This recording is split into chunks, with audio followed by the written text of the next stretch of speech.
I'm Brendan Burch. I run the animation studio 6 Point Harness, and we're based in Los Angeles. I also run the student committee on the board of Women in Animation. We have been working really hard over the past few years and our goal is to demystify the pathway from classroom to career. And we've been doing that through a number of ways. The first being signing up students en masse. SVA was really one of the leaders in that program. I think we have like 300 students maybe signed up over there? I think 400. Yeah, it's a lot. And then CalArts, of course, had to follow suit, and they started falling like dominoes after that. But we do a lot of studio tours in order to demystify this pathway.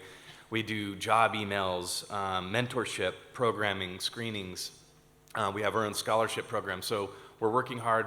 We see that there are a lot of female students in the schools, and we want to make sure that we get as many of them placed as possible. And we want students to feel like they're part of the animation community before they're thrown into the animation community. So that's my intro. We're going to introduce all of ourselves, but I kind of want to know a little bit about you guys. Just snap judgment. How many of you are students right now? And great. And how many of you are recent grads? All right. And that's pretty much the group. You guys aren't eating fancy lunch with the folks downstairs, so this is good. We'll kind of orient the conversation a little bit more towards you guys. And if you think of questions along the way, I don't like waiting until the very end personally. So if something comes up before we move on to something new, I might ask you if you have questions. So please make this time really useful for yourselves. All right, so let's do some intros. Hi, I'm Deb Stone. I'm the Director of Recruiting and Talent Development at Blue Sky Studios and the co-lead of the WIA New York City chapter. You're reading that. What's my title? Oh, yes. That's fine. Hi, my name is Shanqing Mo. I'm the Director of Operations for the Master Program in Computer Arts at School of Visual Arts in New York City, and actually will be moving on to my new role at SVA as the chair for BFA Animation in about a month and a half. Yay. And then I'm also the co-lead with Deb for the Women in Animation New York City chapter. Thank you. Hello, I'm Cécile Carr, and I graduated 2 years ago from Gobelin School in France, and I studied as well as CalArts. And I am now working since 2 years in the SPA studio in Madrid on the next project, Netflix project, Klaus. That's great. So we're going to try to sort of frame this around something that I read from the Harvard Business Review. I'm not like a smart guy, I just Googled this in prep for this panel, but they did a survey, I think it was last year, 54 recent graduates, and they found that the reason young people entering the workplace struggle is mostly cultural. The cultural shift plays out along at least 3 key dimensions: feedback, relationships, and accountability. So we're going to kind of talk around some of these different things. I think starting with maybe Shang, how can schools sort of prepare students for the feedback part of this? It is sort of a criticism that comes up that students aren't necessarily ready for the rigors of the workplace. Mm-hmm. How is SVA working to prepare them? So SVA, what's really special about our institution? But first of all, I want to say it's just I'm sharing from the really SVA perspective. I'm interested to hear what other institutions have done to help with the students.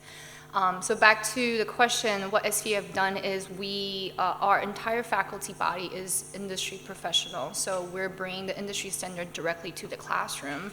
And so I think what we can do better is actually implementing the critique and the feedback directly in the classrooms. We do have, but throughout so we're talking about a 4-year program versus a master. I think if you're talking a master program, students are older in their age and probably have some sort of industry experience. So I think that's, I would say, easier to tackle. However, still in the sense that they're like, oh, this is just a classroom. I don't have to be as professional, but it's the mentality, preparing them that whether or not you're in the classroom or in the industry, or even just peer critique, how do you be able to accept positive and negative feedback as well, and how do you respond? How do you change your work based on the feedback that you're getting? So I think it's really implementing in the curriculum that's really important. Cecile, could you kind of talk about how you're sort of an interesting case, but what was like the pathway from school to work for you? Yeah, for me, so yeah, maybe I'm not a representative example, but so my experience was that I had several experiences in a workplace during my scholarity. So I could, like I had internships, like I guess you guys can do internship during summer between the time you are actually in class. In my case, after these several experiences, I could have a nice portfolio online, and I think that helped me a lot to be visible in the animation industry. So I was contacted directly by Sergio Pablos. At the time, he was looking for animators for his project Klaus. So I was very lucky to have him trust me. And when I graduated, I directly joined the project Klaus. But first, at the time, he was not looking for animators because the project was still in pre-production. So I proposed my services as a story artist because I experienced storyboard during my making my graduation film. So he could see that I had tried storyboard before, and he was nice enough to trust me to try doing storyboard. And it worked well, so I stayed in storyboard for 1 year. After that, I joined the animation team, where I am currently working. So that was my my parcours. How do you say? Yeah. Did you find similarities in the feedback that you would get at school to the feedback that you're getting now that you're at work? Actually, so in school it's very specific because we have a lot more time than in production in a studio. But I think in Gobelin we were lucky enough to have the teachers come all from studios, so they are trying to bring their experience with them and try to give us some tips of how it works in studios, but nothing replace a true experience that you could have during an internship. I mean, you can have teachers telling you deadlines are very important, please respect that and everything. You don't really realize it unless you really experience it in a studio. So yeah, I think the fact that teachers are working in the animation industry definitely helps to have a better vision, and they bring the vision from the studio in school. Yeah. No, that's great. So I want to throw it to you, Deb. I'm kind of curious how you think the schools are preparing students for the sort of rigors of, what you guys expect, and whether or not they're, well, just maybe you should talk about this feedback thing. Is there anything that you're noticing that they could do better? Is there anything that you're, how are they sort of preparing them for the sort of the norms and the rigors of the workplace? I do see a big difference in students are coming from schools that do group projects, because group projects make people accountable to each other rather than just themselves and their own thoughts and their own ideas of what they want. But when you're working at especially a major studio that has 5, 6, 7, 8,000, 800 people, 1,000 people in the studio, you're one person in a giant team, and you have to be okay with teamwork, and you have to be a great team player. And so I've noticed that people who have done group projects just fit in a little bit quicker in terms of that, rather than just feeling like, oh wait, this is my idea, and feeling like they're taking too much ownership over what their ideas are. And it goes for like every discipline in that world.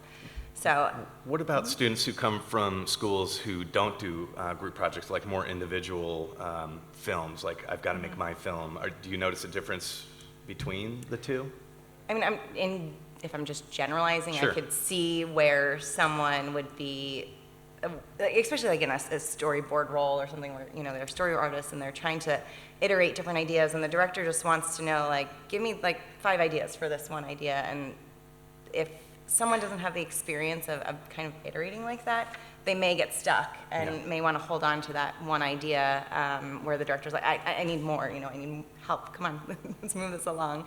So I could see if they don't have that experience, that could be a tough lesson to learn right up front. Right. Which is also why, like I mentioned, you having internships and things, and internships and training programs, especially the major studios, such an important thing to give students kind of that first place to start, and give them a chance to fail a little bit in that place, and to say, like, have a mentor who kind of puts them in their place a bit when it comes to, you can't hold on to that, or you have to be, more open to thinking broadly and that kind of thing. So I think those types of programs where you have a strong mentor who can really guide someone will help even students that never did have the experience of working in a team project. And do you pair them up like one-to-one kind of thing when they're coming in? Like, We do, yeah. So every one of our interns has a single mentor, and if there's like 2 or 3 interns per department, usually they share the mentors across all of them, but each one has like their own specific mentor, so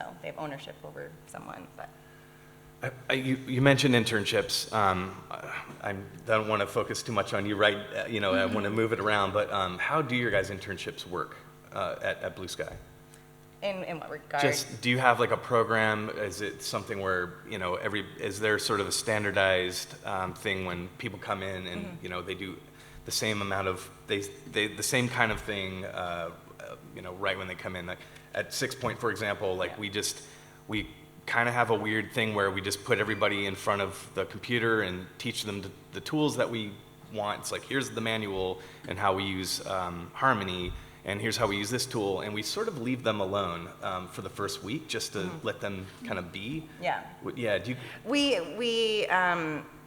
So currently this year we have 27 interns across all the different departments. So whether it's 1 or 2 people in each different department, but those mentors and the supervisors of the department are in charge of actually creating like a 10-week syllabus. It's regimented to a point of making sure that the work that they're going to accomplish over the summer is enough to prove one way or another that this person could be hireable onto our team. Yeah.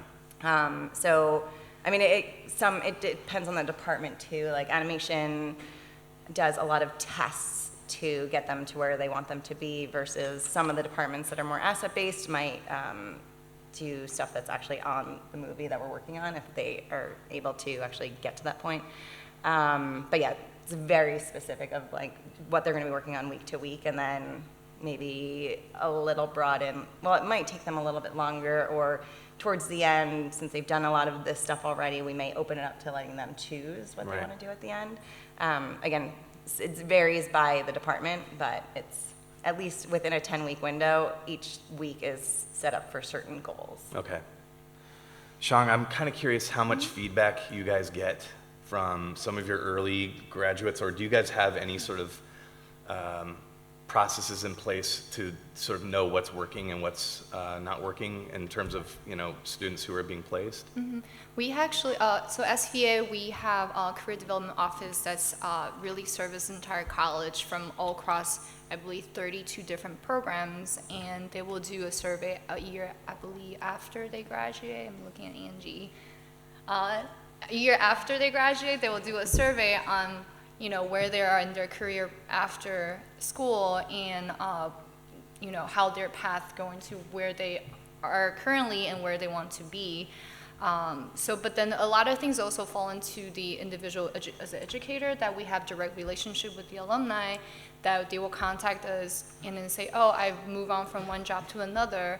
So we really have a close relationship with our alum, and I think that's one thing about, I think across all the institution, is the alumni network is actually the bridge between education and the industry, and that's how we can bring more talent into the industry. But then the other thing I was going to add to that is, as an institution, as an educator, we also want our students to know what you want to do, because, you know, either a 4-year, 2-year program or 3-year for different countries as well, for us to better assist students in finding their career path is actually have students to be more vocal about what they want to do.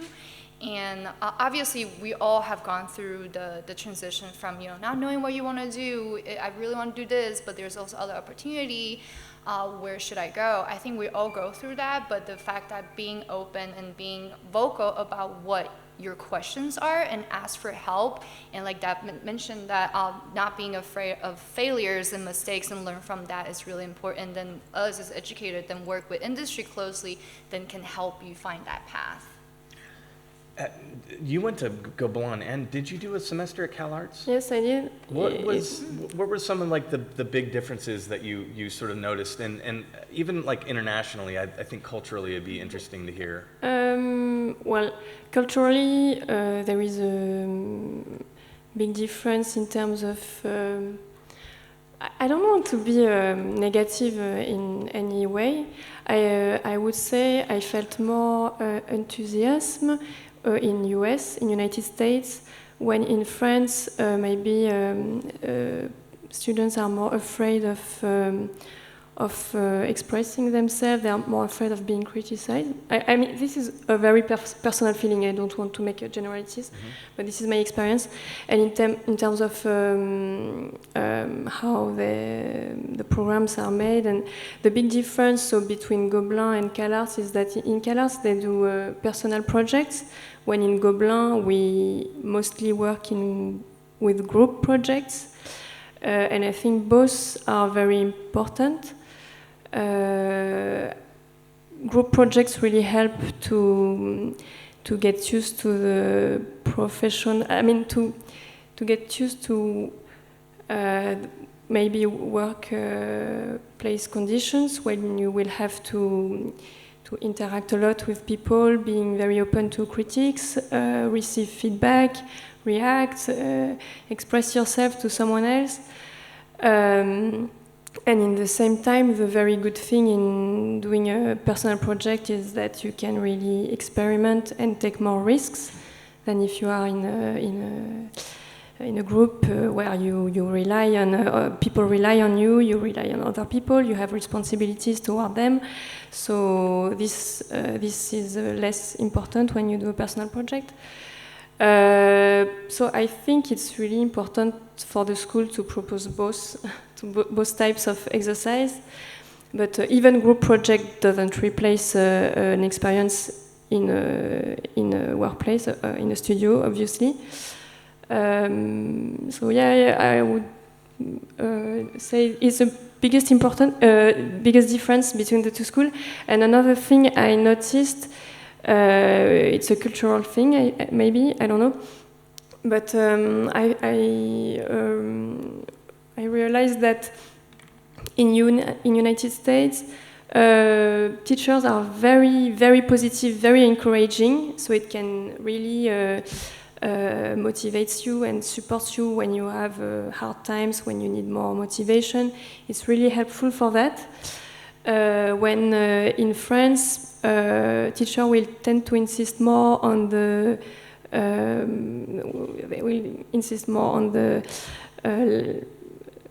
critiques and like things to improve. So they are more focusing on the bad side. I mean, it's good. It's very challenging. You need to yes.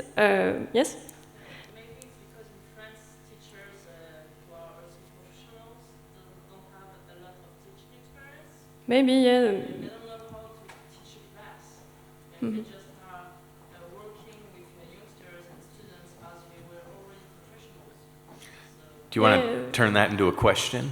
But, teachers in CalArts are actually professionals from the big studios around, so they are very used to teaching and to the professional world.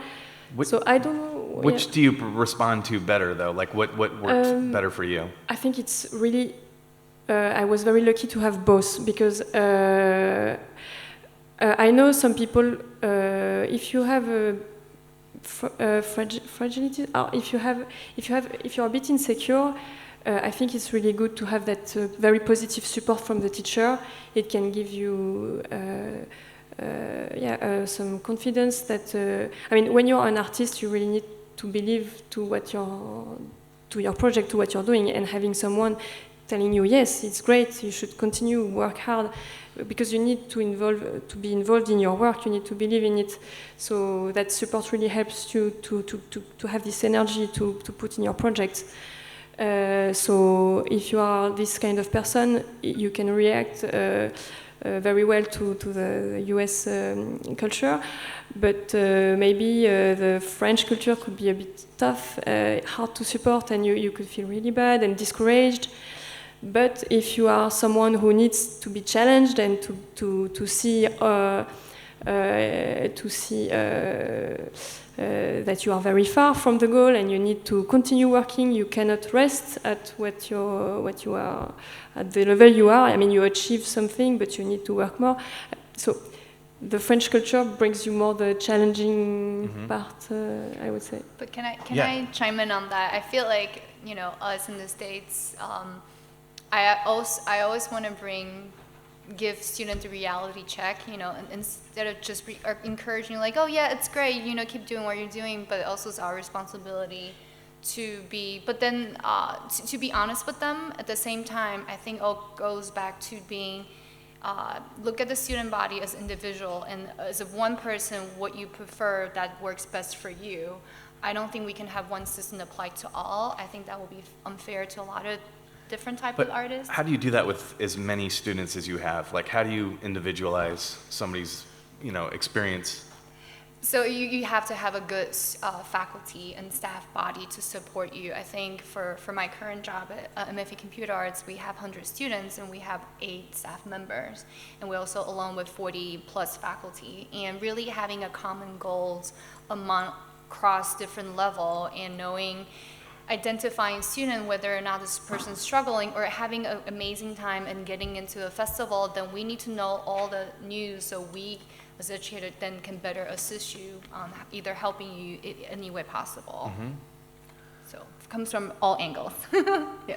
I wanted to ask you about just technical preparedness, and what your experience right now is like, just generally, I guess, with schools, but how technical, like how prepared are students with using some of the tools that you guys use, or sort of getting to the point of, you know, understanding those tools? Like how prepared are they?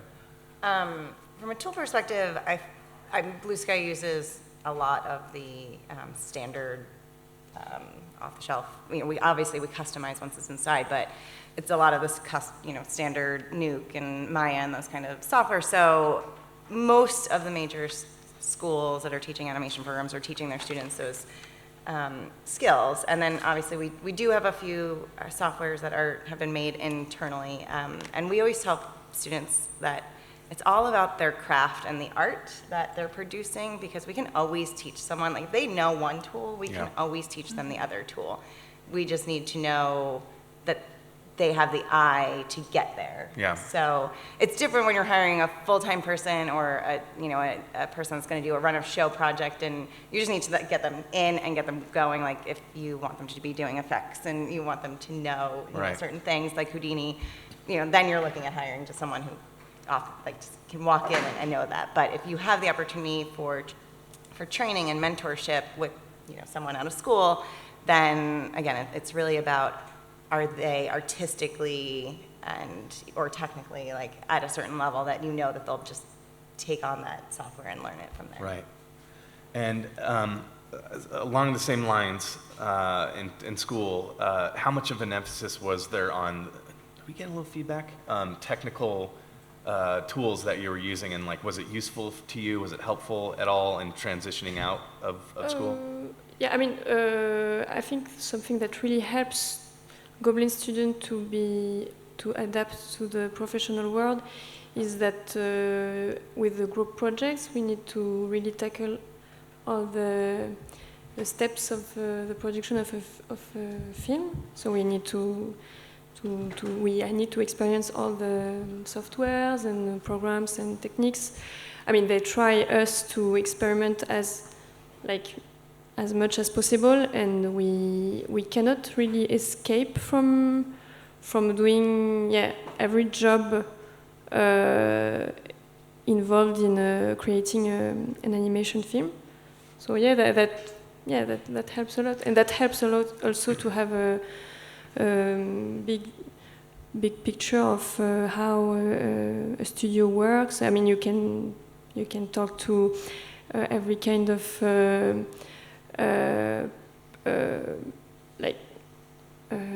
job. If I'm an animator, I know the importance of layout, and I know after animation there will be color and compositing, so I need to be very careful to have the character, interact with the layout well. I mean, this is very basic practical example, but this is something you learn by really touching every steps of the production of Were you going to say something? I was gonna say, in addition to the technical chops that we're teaching, for talent to go into the industry, the other thing also I want to emphasize is the soft skills that it's also really important. And how do you prep students or young talent in any institution or non-institution? How do you prep them to get into the industry? And then one thing I was going to emphasize is a couple of things. One is just a mentoring program that we has launched for the student group mentoring program. That's been interesting experience. I was one of the mentors for the New Year's Eve chapter, and I was able to, very lucky to have 2 students from Pratt Institute, and to learn, because I don't, working for one institution, you may or may not understand fully. For me, I didn't really understand too much about how their institution works and how they're getting their education. So working with them helped me a lot understanding that, but also figuring out how to teach them how do you prepare for interview. We actually invited Deb to come as a speaker to do, what do we call this? Mock interviews. Mock interview. I was going to say speed dating, but no, the mock interview. Mock interviews, yeah. To help with that. And the other thing also I want to mention with the soft skills is really encouraging students to go out to festivals. So the fact that a lot of you are here, I think it's really, really great, because you're here not only with your fellow student, but you're also here meeting with the industry people and making connections and knowing how to talk to them.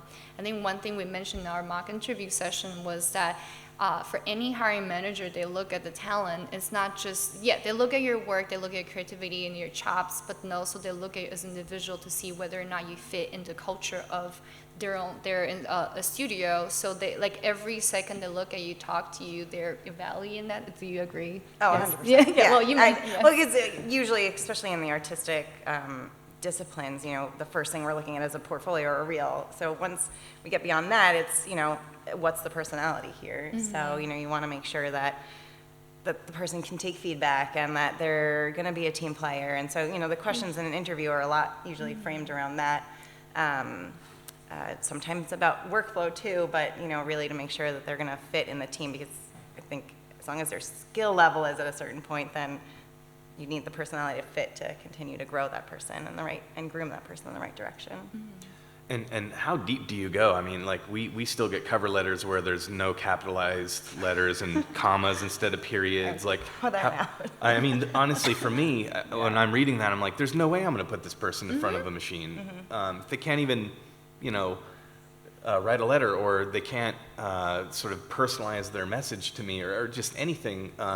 How deep do you guys go at SVA? And Yeah, I can speak, I think, across 3 different departments. We have representatives here that we implement career strategies, or whatever a similar title is, into our curriculum, having someone to work with you on how to put together a portfolio, how do you do reels and cover letter and resume. So all of that are important. But then it all goes back to student being initiative of asking for help. It's one assignment, you do it, you send it out, but it's another thing, are you actually paying attention to all the the typos and everything? Are you actually getting feedback from your fellow students? Or even just reach out to people in the industry and be like, hey, can you look this up? Can you look it for me and give me some feedback? I think it has to come from the student directly. I think once we force you into being an assignment, there's always a resistance. I think that's just human nature. But I think, it has to come from student, like you have to be wanting to do this job because down the line you can see yourself in the industry in taking on any role that you dream of. Yeah. I want to add to that. Yeah. A lot of us in the industry go out to the schools ahead of time, ahead of our internship due dates or the time when a student's going to apply as they're graduating. We meet with the students and we look at their portfolios and we give them feedback at that point, which is usually a month, 2 months prior to our due date for the internship. And it's interesting because I don't think the students realize like how much we do remember of their art. Like I may not remember everyone's name, but I will remember your portfolio or your reel until I don't know, you're in the industry for like 15 years. Like I'll always remember what I saw that day. And we will notice that you made a change that or the artist, the visiting artist that comes with us on that trip, that we gave you that feedback at that time, say like, hey, you might want to not put this in your portfolio, you might want to work on trying to get an extra shot here, an extra piece of something here, and to see people who take that feedback and then apply to us a month or two later makes a huge difference, because also then we as recruiters can give that feedback to the hiring managers and say, hey, I've seen growth of this person within only like the 2 months since I met them. Yeah. And so even that is just something that we can like hang our hat on. That's great. That's great to hear. And we've hired people because of that, because we've seen the difference. Like I met this one person at CTN, in November. Then I saw the person again a couple months later at their school, and then, saw their reel come in at time of our internship, and I was like, wow, this person grew so much, or at least showed that they listened and put stuff on their reel that made a difference for us. Right. So. I swear that's the only reason I'm here is my work ethic and attitude. It was definitely not my work itself. I said I would ask if you guys had questions along the way. Do we have any burning questions from anything we've talked about so far? Because we'll just keep moving. All right. Well, Cecile, I'm going to ask you sort of a question that might cause you to give a vulnerable answer, but like now that you've kind of been in the animation business for just a minute, what are you sort of worried about next? And like, where are your anxieties now? I think it's in my position, I think it's always hard to know, to choose the next job, to know what you really want to do, to really understand the reason why you want to do that job. And particularly when you're starting in the industry, you have a lot of possibilities. So you feel like every choices you make is gonna close doors around you. So you need to really think a lot. So this is my main worry now, is to really find what I want to do in industry. Actually, I don't know. And I mean, a second thought I have, I mean, it's not for now, but because also I'm older than most of you, maybe, I don't know, but I'm starting to think if I want to have a family life, having children or anything, maybe I need to think about that too. There are some opportunities I will not be able to take maybe in the future that I should take now. So this is also something that needs I have to keep in mind. So it has some constraint when making choices.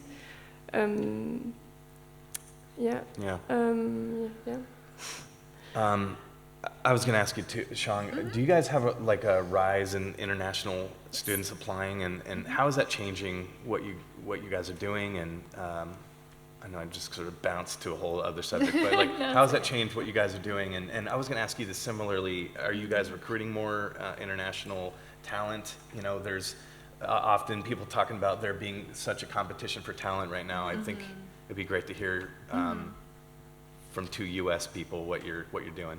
Let me find my notes. Can I add something, because Yeah. I was thinking about your question, and actually when you were talking about the culture, I mean, when you choose people, you need to see, when you talk to them in an interview, you need to see that they are going to fit in the team, they're going to have the right culture. And yeah, actually, after thinking, I think this is the toughest thing for when you want to find a position in some studios. You know, you need to adapt to a team, but how can you adapt to a culture when you cannot experience it? So it's really hard to and I feel like technique skills, you can learn it at school, you can practice it a lot, but culture is really something you cannot cheat with. You need to experience it. So there is no fast way to learn it. So this is, maybe this is the most challenging thing as a human being,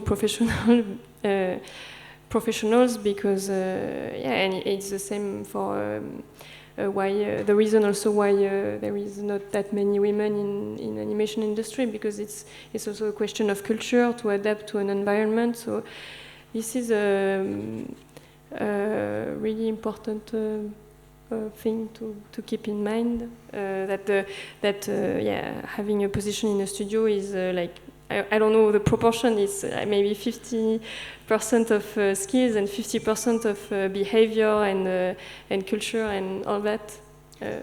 So that's just what I wanted to add. Have you discussed openly, like at your job, what you want to ultimately do and what your goals are, and sorry, say it again. Have you discussed at your job like what you want to do? Have you told them like, these are my goals, this is what I will eventually? No, we never had really this discussion. I mean, when I had an issue with a specific task I was doing, I would talk about it, like for very short-term issues, but I never had a discussion about long-term plans, no. But maybe because it was not the moment for that. I don't know. But I'm sorry, you were going to talk about international students. Yeah, no. Sorry, I'm sorry. No, you actually brought a good point about adapting to the culture, workplace, and, when you're going to someplace new, whether it's a school culture or country, whichever, I think it's extremely hard. For me, as a personal story to share, I was also once an international student. It took me 1 year. My friend brought me out to like different parties and stuff, and he will always look at me and say, "Why don't you talk to my friends?"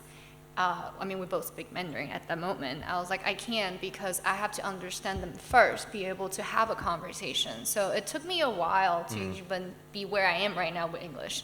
So it's extremely hard, and we do have a rise of international students across, I believe, all America, and. So I think in some way, we also are looking for diversity in terms of student body as an institution. How do we achieve that in terms of gender as well as country origins? Those are really important to us.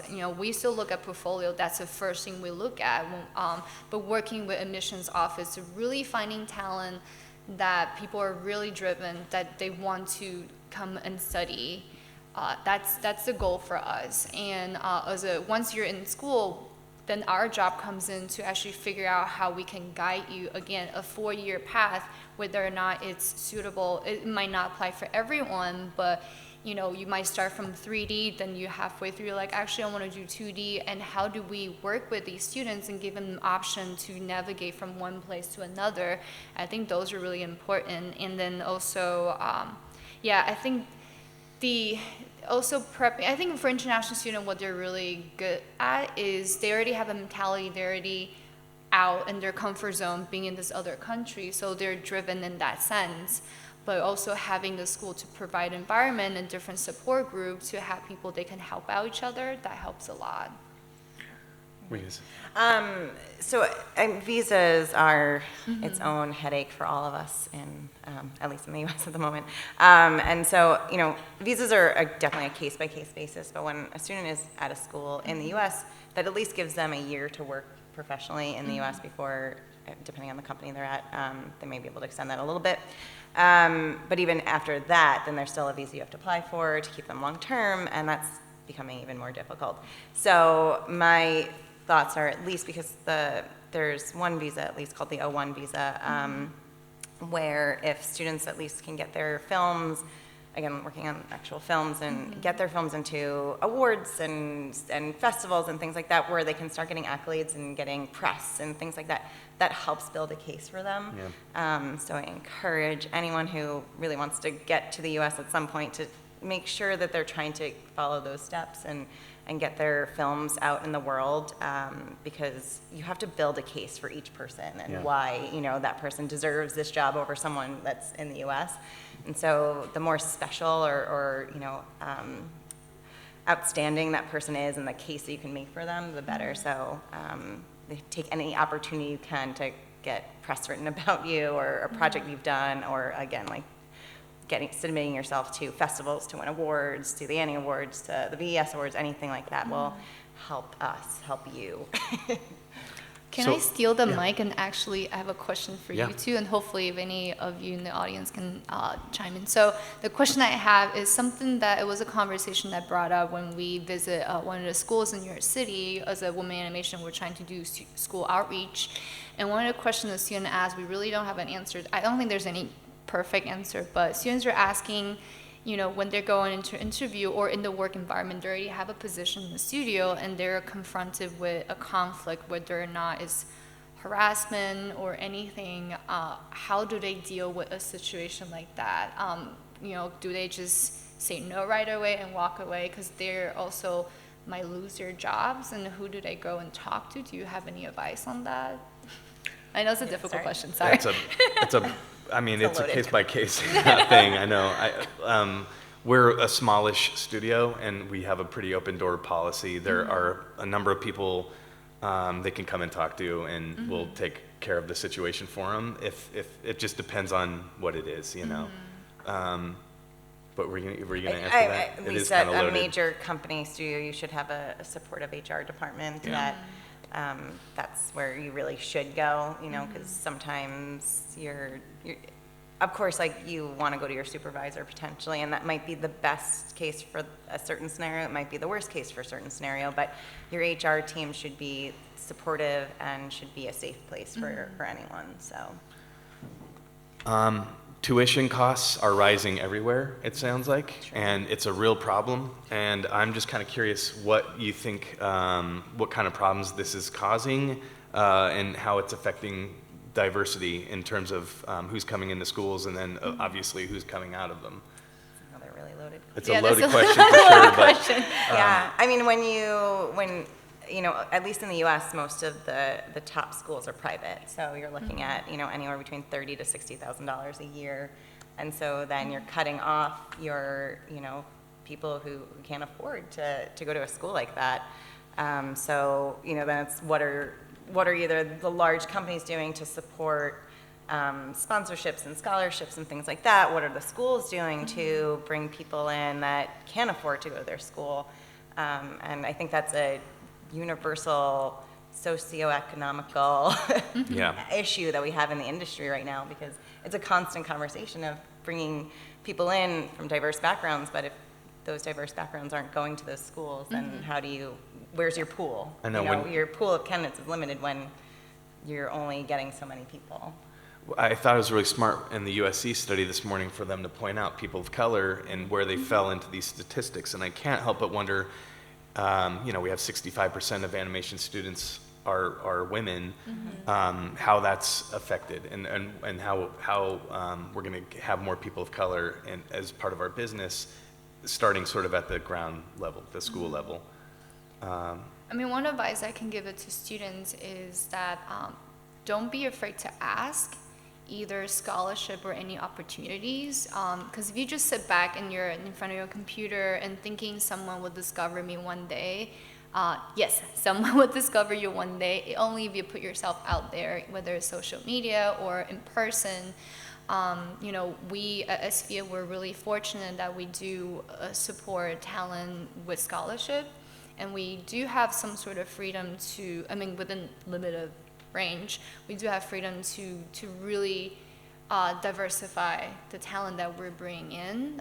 So that's, and I'm hoping that will be across, but then you also looking at institutions, they're not private, then they definitely have limited funds to be able to do that. But I would say when you're looking for schools or opportunities, don't be afraid to ask and ask for more. Because the worst thing that could happen is they just say no. But at least you do ask and do that diligence, it will help you.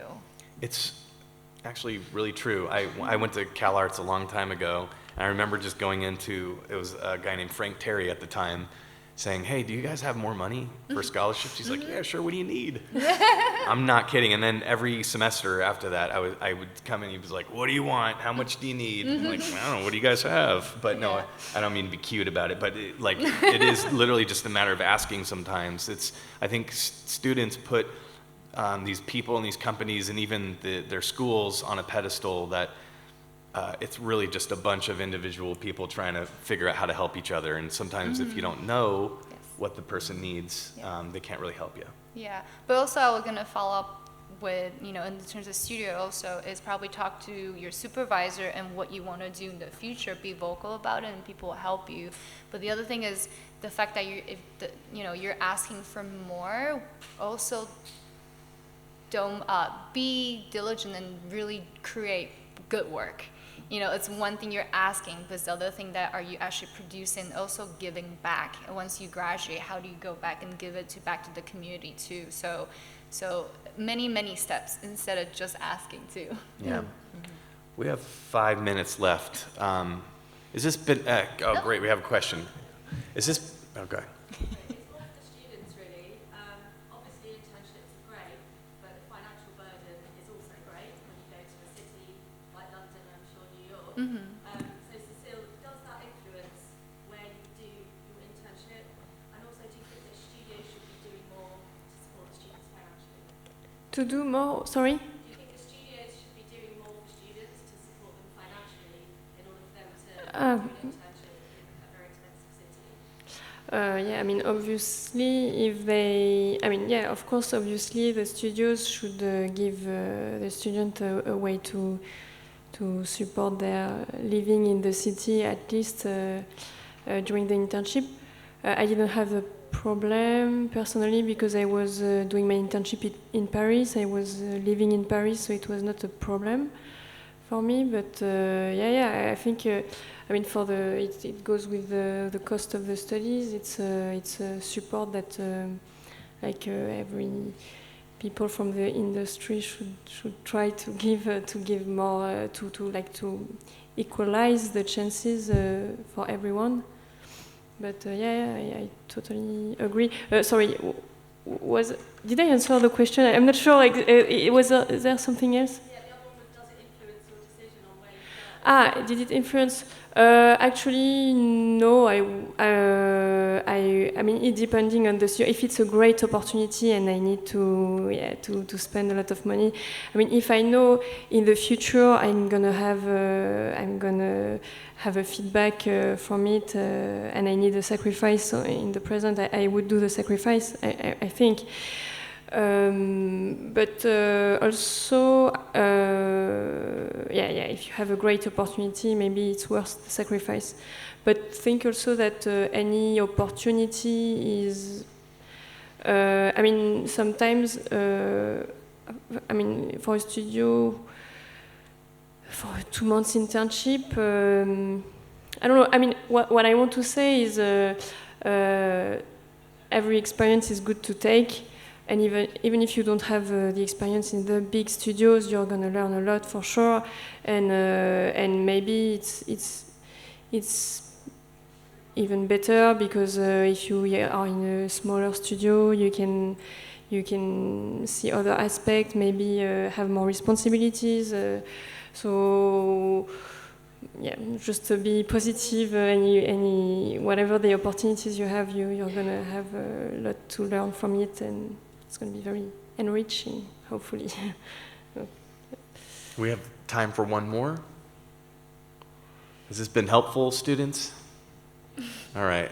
Wait, Would can you- I advertise my panel for tomorrow? Yeah, go for it. I have a panel tomorrow, 11:30 for, I have 4 different studios. They're gonna talk about helping you in terms of, really this year, we're actually gonna really dive into the reels and how do you put together portfolios. So if you have time, come join tomorrow, 11:30. Yes. Deb, you have anything you want to close up? Talk about the internship. Yeah, I think I Any was gonna panel there. plugs? Just, well, yes, I will. Tomorrow at 2:30 is our Spies in Disguise music talk. It's at the Bonlou, at the Petite Salle. But also, I just wanted to close out by saying I have seen a huge shift in the amount of women and even diversity in the junior level internship applicants and people coming in from a junior level. In fact, this year, our internship is 74% females, so Wow. I mean, it's a huge difference. It had been hovering 50-50 for the last 3 years before that, and so to see that shift of just it being 74% female, I was like, whoa, this is crazy and amazing at the same time. And speaking of shifts, just in doing the work that I do with the student committee, I feel like I have the low-hanging fruit in terms of getting to 50-50 by 2025. Because of the kinds of students that I'm seeing out there, they're so different than when I was in school. Even 10 years ago, there's a sort of a ferocity and like a courage that I haven't seen before. So I know you guys are going to help us get there and keep doing what you do. Yeah. All right, I think that's it. Thank On the you. nose.